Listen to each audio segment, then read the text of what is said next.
जो लोगों में मैसेज, कार्यकर्ताओं में मैसेज, नेताओं में मैसेज जो है वो गलत जाएगा। इसीलिए तेजस्वी के लिए इस समय संभाल पाना, और मुझे लगता है कि वो विदेश दौरे पर हैं इस समय, क्योंकि इस बार सबको लग रहा था कि आरजेडी सत्ता में वापसी कर रही है और तेजस्वी यादव मुख्यमंत्री बन रहे हैं, जिस पर नीतीश कुमार ने पानी फेर दिया, एनडीए ने पानी फेर दिया। तो क्या बिहार में एक बार फिर समीकरण बदलने जा रहे हैं?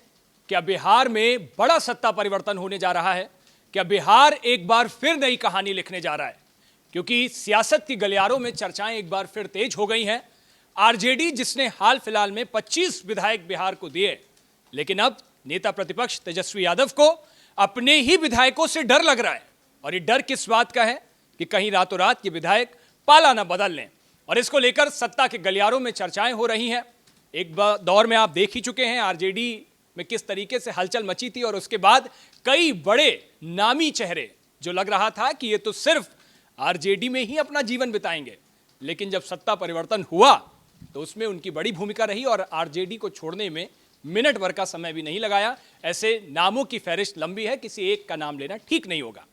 आज इसी में बात करेंगे कि आखिर तेजस्वी यादव को उन 25 विधायकों के साथ जो दुख दर्द पीड़ा थी वो भी खत्म भी नहीं हुई थी, कि नई टेंशन और निकल के सामने आ गई। इस पर चर्चा करने के लिए मेरे साथ मेरे वरिष्ठ सहयोगी हरिशंकर कुमार जी होंगे, और बात होगी कि तेजस्वी यादव जो अभी तक अपनी हार की समीक्षा कर रहे थे, वो समीक्षा करते करते अब ये नई टेंशन उनके पास आ गई है कि विधायकों को कैसे बचाएं।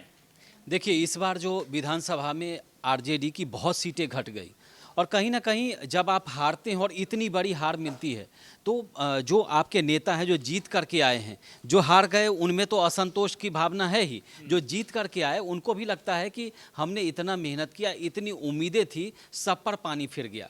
दूसरी बात है कि कई विधायक ऐसे भी होते हैं जिनको लगता है कि अब आरजेडी में हमारा भविष्य सुरक्षित नहीं है, हम अगली बार जीत भी गए तो जीत कर क्या कर लेंगे जब इनको सत्ता में ही नहीं आना।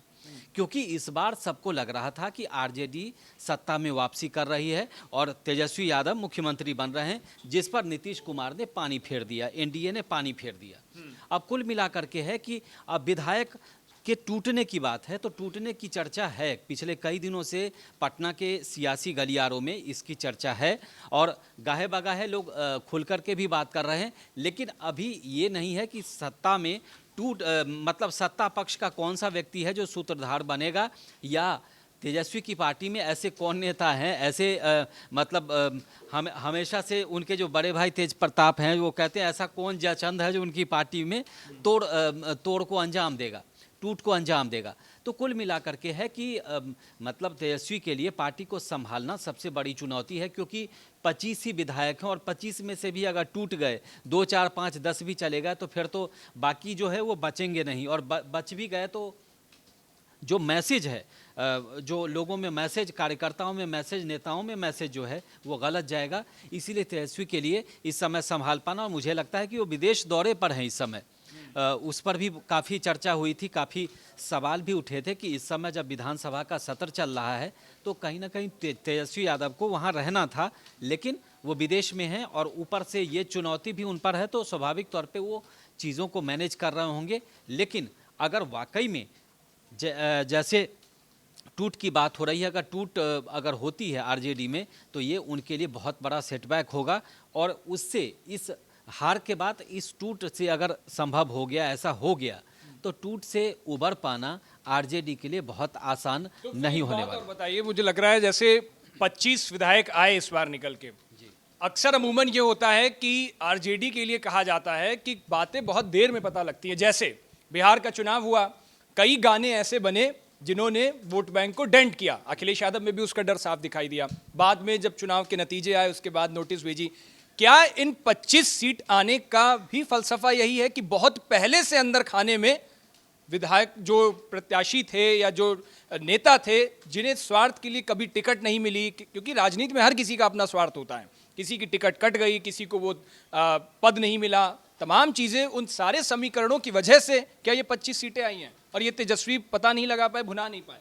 देखिए, तेजस्वी यादव जो है वो उनका एक हम इंटरव्यू देख रहे थे, किसी चैनल में थे वो, और उनके जो सबसे करीबी सलाहकार हैं संजय यादव जो हरियाणा से हैं, उन पर सवाल बहुत सारा उठा चुनाव से पहले टिकट को सेल करने का भी उन पर आरोप लगा। आप याद करिए, एक विधायक कैंडिडेट जो है वो कहता हमने अपनी पूरी ज़मीन बेच ली टिकट के लिए और मुझे बुलाया और मुझे टिकट नहीं दिया, इतने करोड़ मांग रहे थे, उतने करोड़, और उसने श्राप दिया था कि 25 भी सीट नहीं आएगा तुम इनकी पार्टी को। और आप देख लीजिए, उस आदमी की बाइट सोशल मीडिया में वायरल है, सुन लीजिए और लोगों को सुना दीजिए, 25 सीट ही आई। दूसरी बात है कि असंतोष था, जो रेगुलर जो इनके नेता थे कई जगह पर उनके टिकट काट दिए गए, ऐसे ऐसे लोगों को टिकट दिया गया जो वो डिज़र्व नहीं करते थे, तो वो हार गए चुनाव। आप टिकट किसी को नए किसी इलाके में नए आदमी को दे सकते हैं अगर वो जीतने का हिम्मत रखता है, अगर सीट जीतने का अगर कुवत रखता है तो जीत लेगा। लेकिन अगर आपने किसी भी तरीके से उसको टिकट दिया और हैसियत नहीं है उसकी जीतने की, तो हार जाएगा। वही हुआ। दूसरा कि आप अभी कह रहे थे कि चुनाव में बहुत सारे फैक्टर थे। एक फैक्टर ये भी था कि आप आरजेडी के मंच पर देखिए, एक बच्चा वायरल हो रहा था जो कह रहा था कि फलाने जाति का, मतलब यादव जाति का बेटा तेजस्वी भैया बनता तो यादव रंगदार बनता। आप बताइए, उस छोटे बच्चे से जिसका भविष्य अभी पढ़ाई में होना चाहिए, जिसको पढ़ाई में लगना चाहिए, अच्छी चीज़ें सीखनी चाहिए, उसको सिखानी चाहिए, उस बच्चे को आप राजनीतिक मंच पर खड़ा करके, चुनावी मंच पर खड़ा करके उससे रंगदार की बात बता रहे हैं और आपके नेता तालियां बजा रहे हैं, आपके कार्यकर्ता तालियां बजा रहे हैं। तो आप बिहार में आप नौकरी और बाकी चीज़ें पैदा नहीं करना चाह रहे हैं, आप बिहार में रंगदार पैदा करना चाह रहे हैं। तो बीजेपी जो आरोप लगातार लगाती रहती थी कि जंगल राज, उसको इन लोगों ने कहीं ना कहीं वो जो आरोप था उसको दोबारा से इन्होंने कुल मिलाकर के कहिए कि जीवंत करने की कोशिश की। कहीं रैली में जा रहे हैं तो हुड़दंगबाजी कर रहे हैं, कहीं बच्चे से इस तरह के बयान आप दिलवा रहे हैं। तो कुल मिलाकर के जनता समझ गई कि अगर इस बार आए तो जो बीजेपी कह रही है, एनडीए कह रही है, वो कहीं ना कहीं वही ना हो जाए। इसी अंदेशा में लोगों ने आपको वोट नहीं दिया और आप 25 पर आ गए। आप कहाँ 70 के आसपास सीटों पर आरजेडी, और कहा ये जा रहा था, मुझे याद है आपने भी शायद बोला था, कई और लोग कह रहे थे कि 70 से ज़्यादा 90 के आसपास सीटें आएंगी आरजेडी को। और मैं आज आप उसी विषय पर भी आसपास में चर्चा हो रही है। तो आप देखिए, आप आकलन करिए, आप तब गलत नहीं थे। लेकिन जनता जो है, जनता हर चीज़ को समझती है, हर माहौल को समझती है। हम लोगों को कई बार लगता है कि हम पत्रकार हैं, हम सब कुछ समझते हैं। नहीं, जनता जो है हर चीज़ को समझती है, उसको मालूम है कि किसको जिताना और किसको हराना है। अब बिहार में जोड़ तोड़ का इतिहास बहुत पुराना है, कई बार हम देख चुके हैं। हाल फिलहाल के नाम ले लें तो चेतन आनंद, विभा देवी, सुनीता देवी, ऐसे कई लंबे नामों की बड़ी फहरिस्त है जो एक वक्त में जाकर के और एनडीए की तरफ उनकी ताकत बढ़ा रहे थे और इधर से निकल गए थे। इस बार आपको क्या लग रहा है कि इन 25 में से कितने असंतोष लग रहे हैं, कितने इधर उधर चले जाएंगे? देखिए, इधर उधर जाने वाले में बहुत सारे होंगे, कुछ जो क्लोज हैं वो तो नहीं जाएंगे, लेकिन कुछ जो मतलब इधर उधर से आए हैं और तेजस्वी यादव के बहुत निकट नहीं हैं, चाहे संजय यादव को लेकर के उनके मन में है, जीत तो गए हैं लेकिन कहीं ना कहीं मन में है कि भैया अगली बार टिकट मिलता हो कि ना, होकर कोई गारंटी ना। तो अगर ऐसा है तो वैसे लोग आप समझ लीजिए कि वो टिकने वाले नहीं हैं। वो देख रहे होंगे कि अच्छा आरजेडी चाहे बीजेपी, चलो भैया ठीक है, अगली बार टिकट की गारंटी तो है ही, कम से कम इस बार भी अगर दोबारा लड़ेंगे तो इनका बैकअप रहेगा, तो ये वैसे ही जीते हुए हैं, हम दोबारा से जीत के आ जाएंगे। और कुल मिलाकर के अगर पार्टी तोड़ के लोग आते हैं तो इन लोगों को कोई ना कोई पद दिया जाता है, कोई राज्य मंत्री बनाए जाएंगे, कोई किसी बोर्ड के अध्यक्ष बनाए जाएंगे। तो ऐसे कोई टूट के नहीं चला जाएगा, टूट के वही लोग जाएंगे अगर जाने की बात है तो, अगर संभावना है तो। और दूसरे, एक बार इससे पहले भी आरजेडी को डेंट देने वाले तो इधर बैठे ही हुए हैं और इस बार तो उप मुख्यमंत्री हैं, गृह मंत्रालय भी उनके पास है।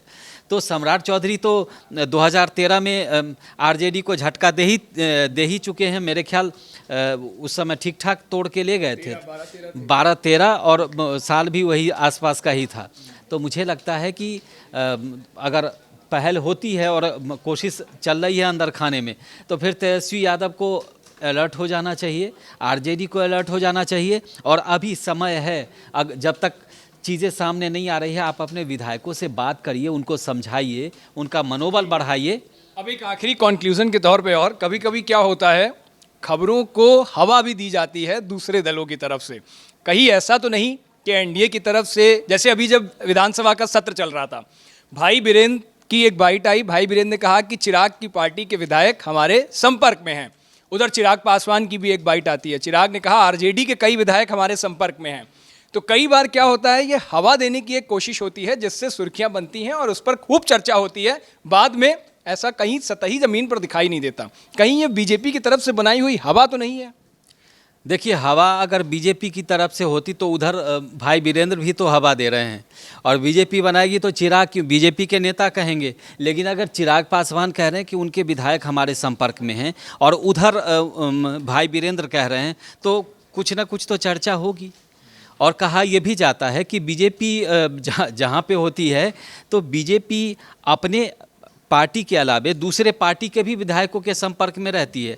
इसका ये मतलब नहीं तोड़ने के लिए, इनके संबंध, बीजेपी का जो संबंध बिल्डअप है, इमेज जो बीजेपी अपने नेताओं की, चाहे उनके नेता जो इमेज बनाते हैं, विधानसभा हो चाहे लोकसभा हो।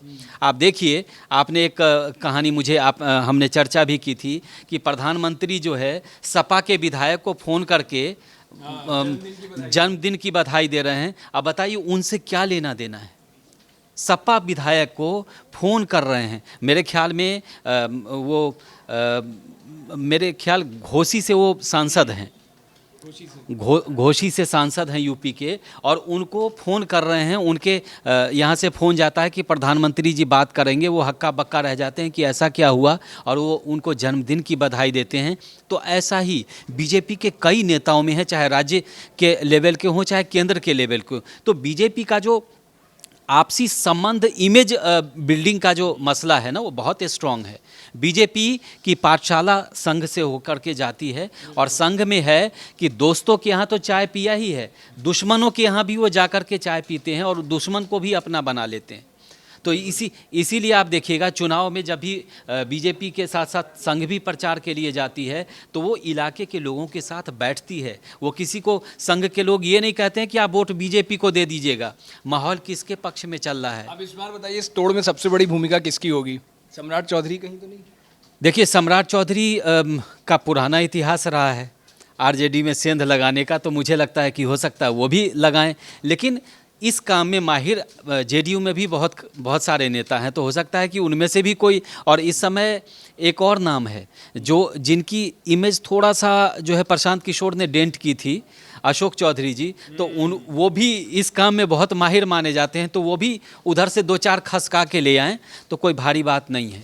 बिल्कुल। और मुझे लगता है कि जहाँ बात हवा की हो रही है, तो जहाँ चिंगारी होती है धुआं वहीं निकलता है।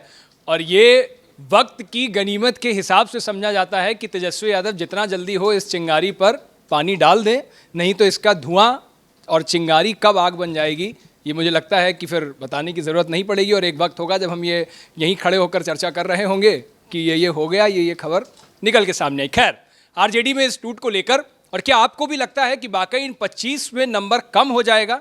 अपनी राय हमें कमेंट बॉक्स में जरूर बताइएगा। देश और दुनिया की बाकी तमाम खबरों के लिए देखते रहिए भारत एक्सप्रेस।